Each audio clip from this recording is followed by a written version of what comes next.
Click that subscribe button and smash that bell icon. Yeah! Would we say we have the entertainment excitement of the Big Apple? In a New York minute, only without the traffic. Would we say our shopping rivals that of the Windy City? It'll blow you away, only without the inflated prices. Would we say that between New York and Chicago there's now another option? Yes. Circle Center in downtown Indianapolis. Big city shopping. Without the big city bother.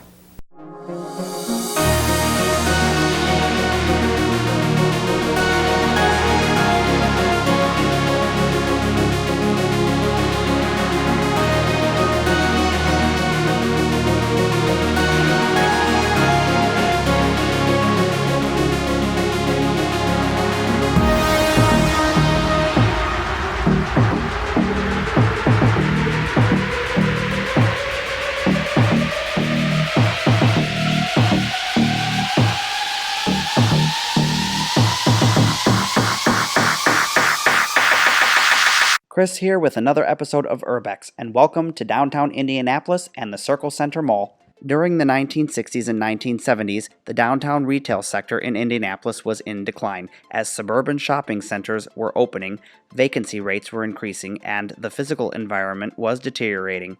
The lack of restaurants and other attractions led to fewer people coming downtown during the evening and on weekends. By the late 1970s, research as to the feasibility of a downtown covered mall had begun. In April 1979, Mayor William Hudent and Melvin Simon and Associates announced the completion of a study that envisioned a 2- or 3-story mall between Meridian Street and Capitol Avenue. It would connect the Ellis Air store at Washington and Meridian Streets and the William H. Block store at Illinois and Market Streets, and could potentially include other department stores new to the city. The $100 million mall would be located north of Washington Street and have an entrance on the southwest quadrant of Monument Circle. In 1983, the city began purchasing the needed property. The Occidental building at the southeast corner of Washington and Illinois Street, which was the home of the L. Stratus & Company's clothing store, was bought for $2.8 million. Stratus moved to the new store, Claypool Court, at the northwest corner of the same intersection, but went out of business before the mall itself was completed. The purchase of the other needed parcels was completed by 1989. By the end of 1990, most of the existing demolition had been completed, and Simon & Associates was given the go-ahead to start the first phase of construction. On September 8, 1995, Circle Center officially opened at a total cost of $307.5 million. In the original concept, the mall would have connected the existing downtown locations of the Ellis Ayres and William H. Block department stores, and added one or more department stores that did not have locations in the Indianapolis area. In January 1988, Saks Fifth Avenue announced that it would build a new 90,000 square foot store on the northeast corner of Washington and Illinois streets. However, in July of 1990, amid a financial downturn, the new owners of Saks stated that no new stores, including the proposed Indianapolis one, would be built. This mall had many department stores that were supposedly supposed to be a part of the mall and never were, and many that were a part of the mall but are now long gone. When the mall opened in 1995, it had 2 anchors, Parisian and Nordstrom. I'm not quite sure why, but there's 2 of these glow golf places in the mall, and they look really cool, and I'll have to check them out one time.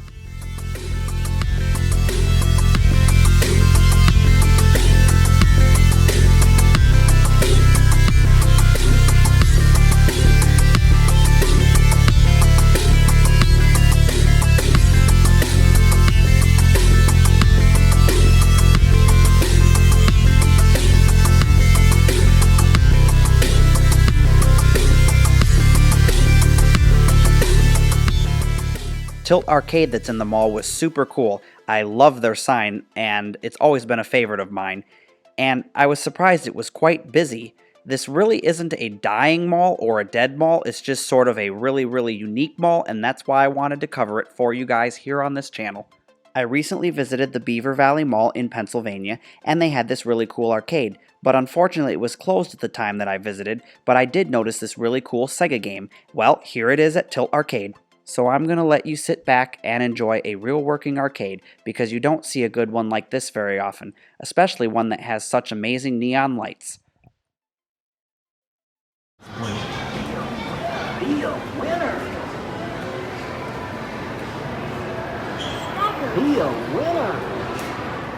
In 2007, the Parisienne store was changed to a Carson Pirie Scott after having been sold to the Bon-Ton stores in 2006. The name was later shortened to just Carson's. In December of 2014, the city agreed to reduce the rent on the location by $300,000 annually through January 2018. On January 31st, 2018, Bon-Ton announced that it would be closing the store along with all of its other stores as they filed for Chapter 11 bankruptcy. Carson's would permanently close on Sunday, April 29th, 2018. So what you're looking at right now is the renovations that are currently going on. In February of 2018, the Simon Property Group announced that they would be doing a multi-million-dollar renovation for the Circle Center. This is the largest ever renovation that they have done on the mall, and it would be done over the next 2 years.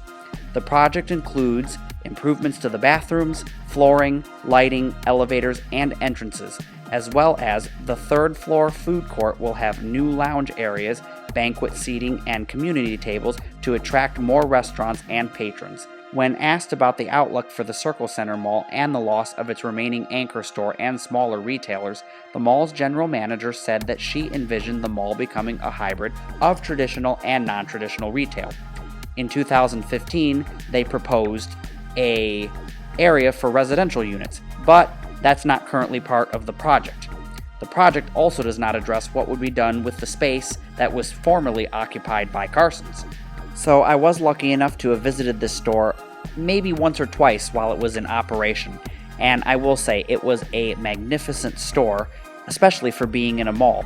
It was almost like you were in one of those fancy upscale downtown department stores that you'd find in New York or Chicago, but you're in a mall, and it was just kind of odd, but it was absolutely wonderful, and it's really sad to see that it's gone. They do have these half partition walls that you see right here that allow you to walk through the store and back out onto the street. So this is the Arts Garden that you're looking at, and it's a glass dome that spans the intersection of Washington and Illinois streets in downtown Indianapolis. It serves not only as a pedestrian connector to the Circle Center Mall and nearby buildings, but it's also a venue for the display and performing of arts and musical works. There are more than 300 performances that take place each year in the Arts Garden. I was really shocked when I visited this mall. I mean, this is a Simon mall, and it had a whole lot of leaks in it. Most of the leaks were contained into this Arts Garden, but there were some leaks over by the Tilt Arcade and various other places. However, I did notice a maintenance guy with a flashlight. It looked like he was looking for leaks, so hopefully they will address those in the near future.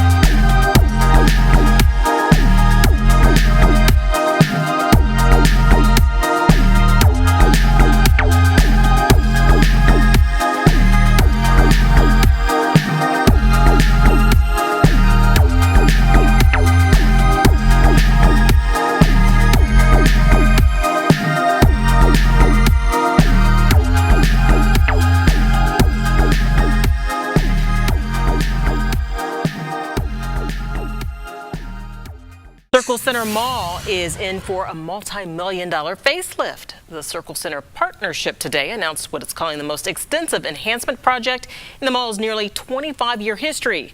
You're looking at some of the artist renderings showing the improvements. It comes at a time when more retailers are leaving the downtown facility.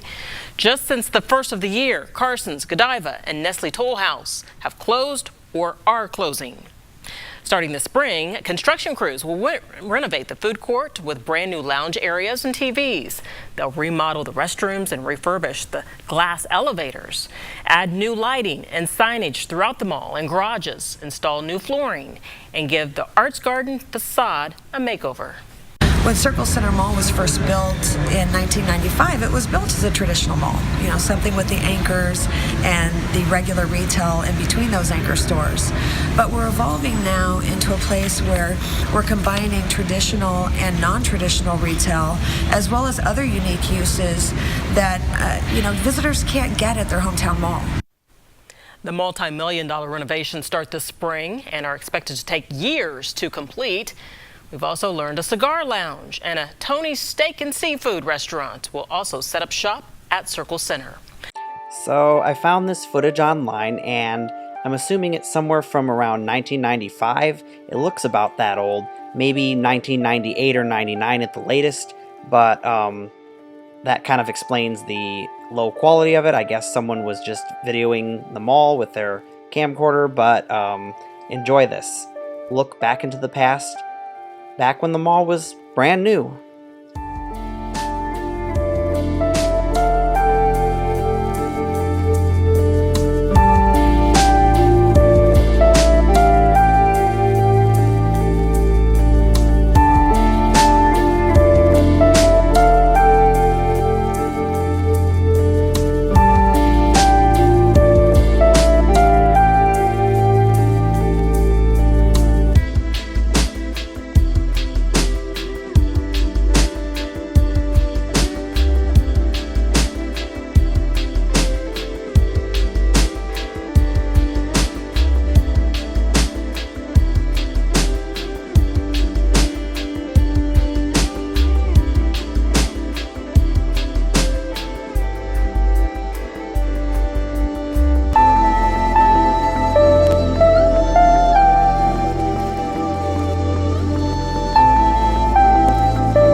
So, as many of you may know, these videos require a lot of time and money to produce.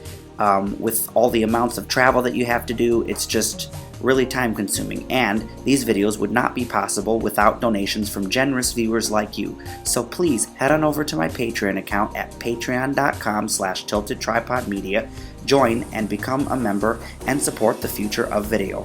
I want to thank you all for joining me here on this episode of Urbex. Thank you so much for all your support. Don't forget to hit that big subscribe button, smash the bell icon to become part of the notification squad, and give the video a big fat thumbs up. I'd like to hit 200 likes. Let's make that a goal. Thank you so much for joining me, and I'll see you again in the next video.